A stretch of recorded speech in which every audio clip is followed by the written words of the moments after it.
I'm Bill McNally. Welcome to America's Future. My guest today is Dr. Mildred Jefferson, Texas-born, and served as general surgeon with the former Boston University Medical Center as assistant surgical professor of surgery at the Boston University, and she taught there for many years. She is a founding member of the state and national Right to Life movement, and currently she is the president of the Right to Life Crusade. Welcome to Windham, New Hampshire, Dr. Jefferson. Well, thank you so much, Bill. I'm not a stranger here. Oh, that's right. You said you get the Windham Independent. I get the Windham Independent. I do indeed. And I consider Salem one of my homes away from home. We're lucky today we have some members in the audience. I'd just like to thank them for coming and introduce them. Joan Espinola, Pat Kennedy, Angie Hyatt, and Mary Weaver. Thank you for coming. And is there anything in the bio, I know I wanted to include everything, but something maybe I might have left out that you could include for me? Well, I'm not sure exactly what your viewers might be interested in, but I've had a career-long interest in medical jurisprudence and problems of the law-medicine interface. And I am in public policy debates and active because I believe that if we as citizens want to build the kind of country in which we want to live, build the kind of communities and neighborhoods that will reflect our values, then we have to make our voices heard. Now, I had heard that you ran for the United States Senate against Ted Kennedy, is that correct? I ran for the opportunity of running against Senator Ted Kennedy, and unfortunately, members of my own party decided that they preferred sending a male millionaire out to challenge another male millionaire, but they had not listened to the computers of some of our strategists who decided, or at least who, going on all of the predictable measurements, decided the best candidate to run against that particular senator was a woman who was not a lawyer, who may have come from a vastly different background, who had the kind of grassroots experience that gave her a base within his built-in base. In fact, if you look at the computer profile, you would have thought someone was describing me. But unfortunately, my allies were a little bit too narrow-minded and blind to see that, so they sent their traditional kind of candidate out to lose again. But I think, unfortunately, most of the others do not really want to defeat him. They only want to say that they tried, but they weren't really interested, because if you notice, for those who met him on the ballot, by the time they got to that one or less debate that they had with him, their consultants were having them almost me too, the senior senator from Massachusetts, who, by the way, has had a very detrimental effect to your own New Hampshire politics. All right, well, now you describe yourself as a Republican social policy activist. Exactly. What does that mean? Well, it means, first of all, that you don't have to be a Democrat to be concerned about the social issues of our country and our people. And if you are concerned, then it's your obligation to have to do something about them. And I specifically underline my Republican identification so people will know just that.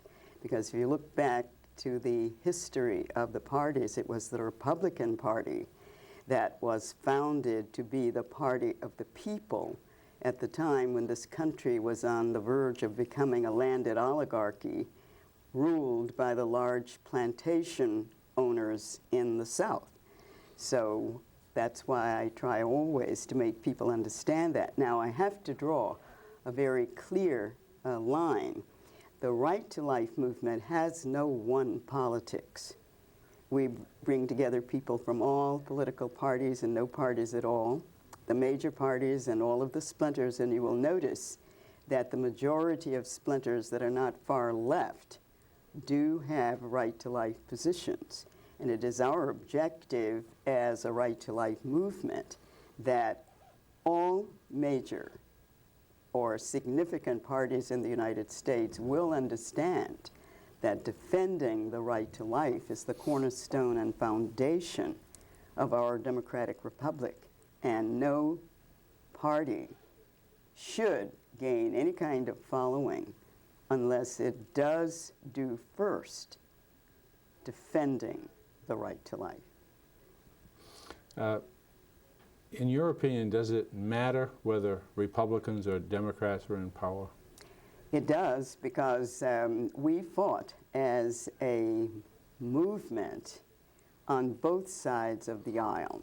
When I say as a movement, I mean not just the Right to Life movement, but all of the organizations that comprise the pro-life, pro-family movement. But the left wing of the Democratic Party defeated us on that side, and we defeated the Rockefeller wing of the Republican Party on their left side.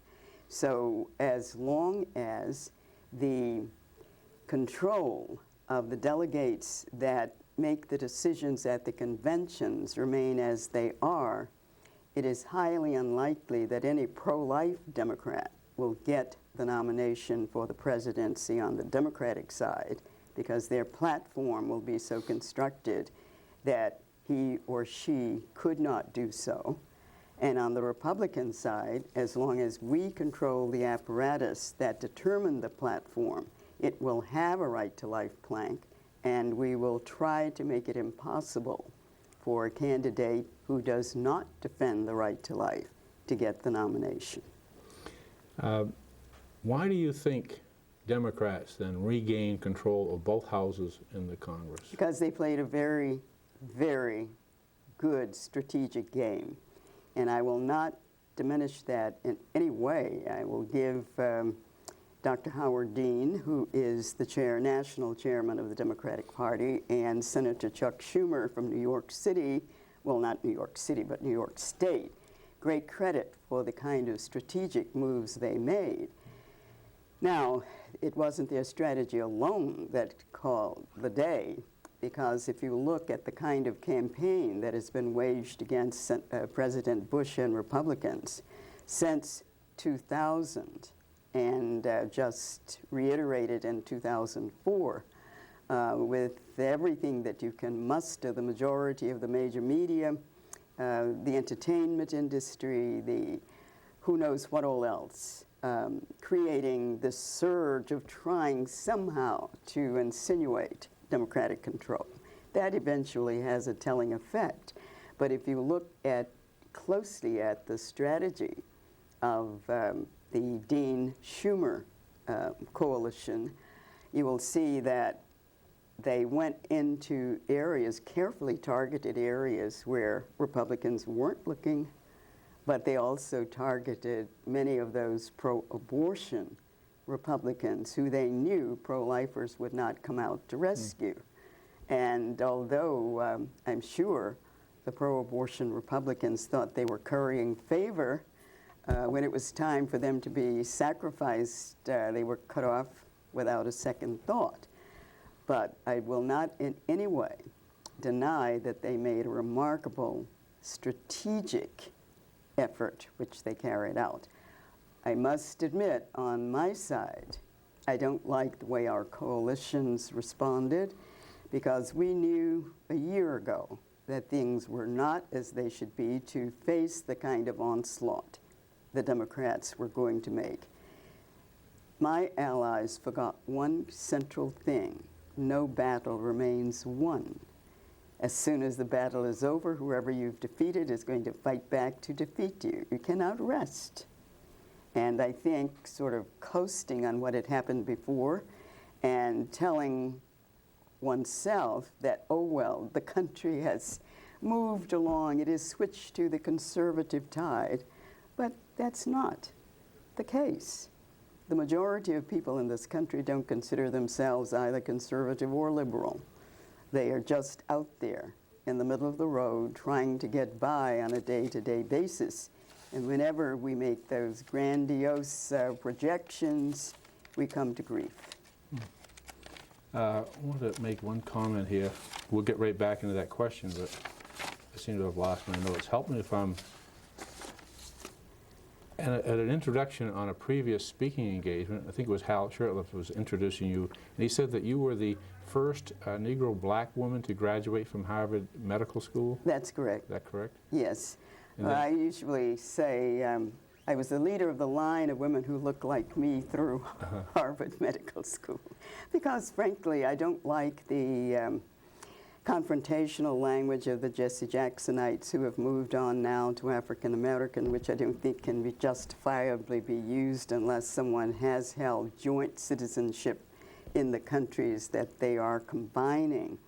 And I use the word Negro simply because an anthropologist at Harvard, Ernest Houghton, I think back in around 1925, created definitions of general groupings of people by their geographic origin because he didn't feel that race had any special significance beyond the social connotations that people tried to give it. So he preferred going just on something more neutral, and he felt by using the word Negro, which meant black in Spanish, it would not have any connotation to English speakers.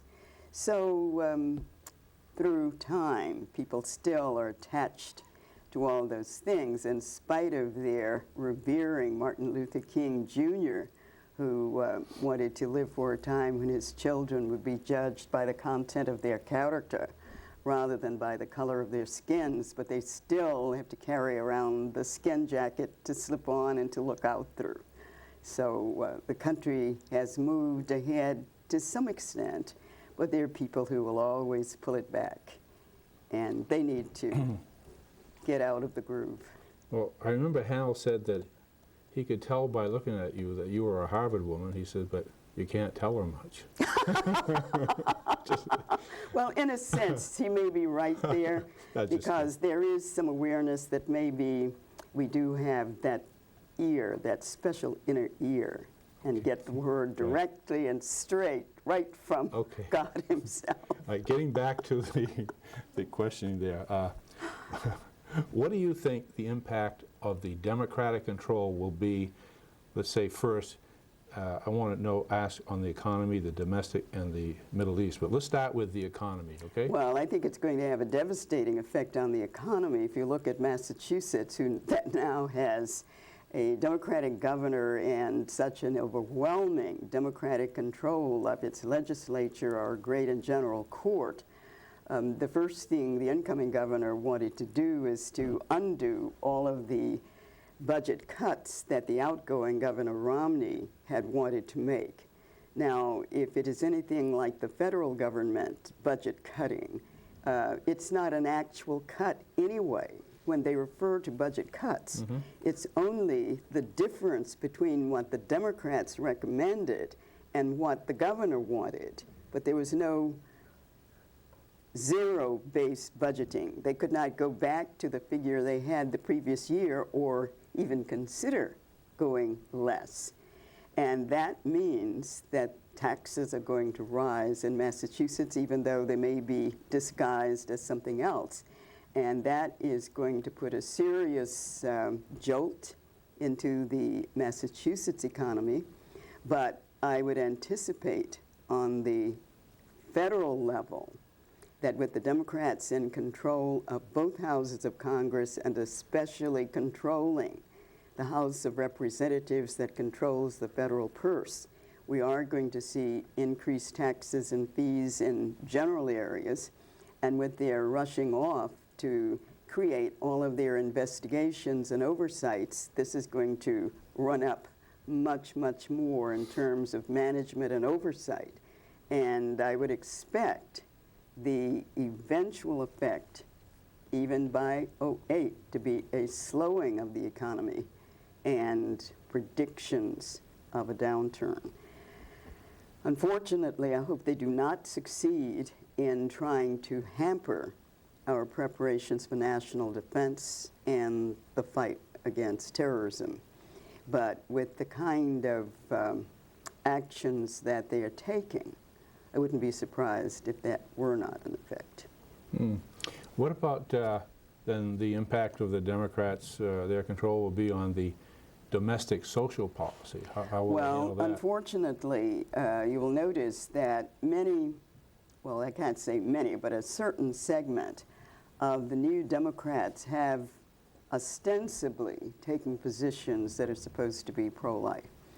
Though because of that, they have come forward with a series of legislative proposals which they have put forth in the idea of keeping abortion legal, as they say, but trying to make it rare. Well, that's not something we support, because we are not interested in, quote, keeping it legal but rare, because we know as long as there's any legal permission, it's going to promote it and make it more frequent. They also have some proposals for providing some degree of federal help to women who are pregnant and so on. Nothing will distract from the matter that unless you take away the permission, you will always have more people push toward it than away from it. And as long as you have government funding going out in that direction, that's going to keep a very high motivation, not from the poor women who undergo them, but from the ones who collect the fee. And that's what people have to always keep in mind. Okay, let's go into, take a look, get your views on the United States policy in the Middle East. Well, unfortunately, if you look at the approach taken by the Democrats you hear from, I dare say you don't get to hear very much from the ones who don't support the positions held by Senate Majority Leader Harry Reid and the Speaker of the House, Nancy Pelosi. And that is to create this great furor and fanfare for getting out of Iraq. I wonder why they want to bring the war here. I wonder why they don't notice that you have a conflagration, a conflict in the Middle East, which is not just Iraq. You've got Iran, you've got Libya, you've got all of the rest. You've got Palestine, you've got Israel, and they are all embroiled. There is no way the United States can just run home, pull up the covers and hide under them and hope that somehow it will all go away. It won't. And I mind that we have in Washington people who are too snobbish to understand they're dealing with very, very clever, very, very crafty people who are descended from people who were fighting wars before there was a United States. And many of the tactics they are using have been tested for 1,000 years. And yet, we go in as if we are going into some little backwater where they never even saw a uniformed soldier. We cannot face the world with that kind of nonsense.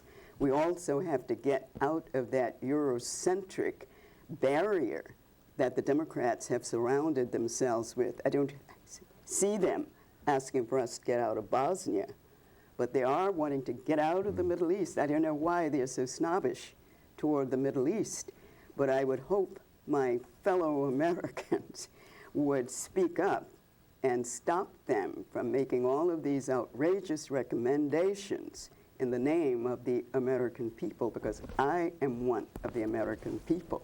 And I do not agree with anything they have to say, whether it is Senator Reid or Representative Pelosi or the two senators from my own Commonwealth of Massachusetts. Well, what about not declaring wars? The Congress is supposed to have the Well, the Congress has the constitutional power of declaring war. And that's a good thing, because if the Congress had already declared war, I would consider that the Democratic leadership and the actions they have taken and the speeches that they have made and the aid and comfort they have been giving to the enemies of our country who are waging the battle there it would be treason. So since they have not declared war, that's the only thing that saves them. However, I do not believe that they have the moral right to try to hamper the Commander-in-Chief, President Bush, and jeopardize the men and women who are carrying out their patriotic duty to defend our country and its name as a defender of freedom. So how long do you think, I mean, do you think we can restore a, well, they call it a democracy, but as you and Well, we can't restore democracy. They've never had one. They've never had one, right. Yes, they've never had one. We have the problem that there are many people there who don't want democracy. There are many people there who don't want peace. There are many people there who don't want anything except their particular religious group or its own segment of that religious group to triumph. But there have to be, somewhere among them, enough people to create a stable environment and government. And I would like to speak out very strongly against those who insist that there's a civil war there, because there is no contending formal government waging it. It is civil unrest, of course, but I think it is very dishonest for those who want to justify turning tail because a civil war has broken out. So do you think we can, is the word win? It's not a matter of winning. And I'm sorry that we had to go in with the idea of winning. We are there, I hope, to create one more solid bastion to protect the concept of freedom and democratic government, and to keep away, at least by a few years more, having that kind of strife on our own shores, because Al-Qaeda accomplished what no other enemy of the United States has accomplished on the scale that it did. It did harm the face of the U.S. mainland, and it killed Americans right here. Not even Hitler succeeded in doing that. You're going to be a guest on my show immediately after this one. We're going to be talking strictly about the right to life, but getting back to Iraq, do you believe, or do you think that Iran and Iraq could possibly unite in one and come against us instead I don't think they can unite and come against us, but I don't put it past Iran to try to conquer Iraq and force it in combination with Iran against us. I think people may forget that the way Saddam Hussein managed to secure coming into power is that once the Shah of Iran had fallen, we had to somehow create a bulwark to prevent Iran from taking over Iraq. Good. You know, I just wanted to ask you one, because I know you follow the news and everything, but do you remember, would you comment on this issue here, the Border Patrol, where these two wonderful Mexican citizens of the United States are now in jail for like 11 and 12 years or something like that for protecting our borders? Did you follow that situation? Can you comment on that? Well, all I can say is I see every day what I consider tragedies, and it seems that those who are trying to defend our freedoms are persecuted, and those who ignore them and are trampling over them manage to be lionized and rewarded. Though I don't know what solution there can be in this, but I should hope that in the way we always find some way to get people out of circumstances like that when their objectives have been sound, that something will. But I have no idea what that's going to be. I understand. Or who will come forward. Well, I understand that people are writing to President Bush, the senators, and asking for a pardon for these two agents. I don't know what President Bush actually gets to see. I don't have the same kind of relationship in the Bush White House that we had in the Reagan White House, because in the Reagan White House, for almost anything that was a problem, we knew we could get directly to President Reagan's ear. And before he was shot, we met with him fairly often, and I'm happy to say that he would always get my opinion first. All right, we have a few more minutes left. Can you comment on the comment that I think it was Representative Tom Tancredo? He was here in New Hampshire. Oh, is that so? He is what, running for House of Representatives in Colorado? Well, he is a representative. He's exploring the presidential. He is running for president. That's right. Exploring that race. But so he's not running for re-election? I'm not to sure. his own seat? I think. Can you do both? I don't know. Yeah. I haven't checked I think he might be doing Colorado both. He's here situation. for a feeler to see if he can get any support. Well, that's right. For The president. primary is far enough ahead. That's so right. that, The 208. yeah. Right. But you know what he said? He said each person should do all they can do. He says, I'll do all that I can do. And he says, in other words, to preserve freedom in America, each person has to do Well, that's very true, because we are neither weak nor few as long as one man does what one can do. Now, that came from someone who may not necessarily agree with us on much else, Archibald MacLeish, but that is true.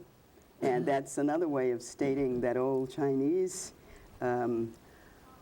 journey of 1,000 miles starts with a single step. So that means if one person does something, you get something done. So each person can do whatever he can do. Right? Yep. Okay, well, I really appreciate your coming here to Windham and doing this interview. And I'd like to thank the guests who came to watch, some of your friends and mine. And I'd like to thank the Windham Cable Studio, the staff, the volunteers. Appreciate all the help. And I look forward to my next interview with Dr. Mildred Jefferson on the Right to Life movement. And thank you, the viewer, for watching.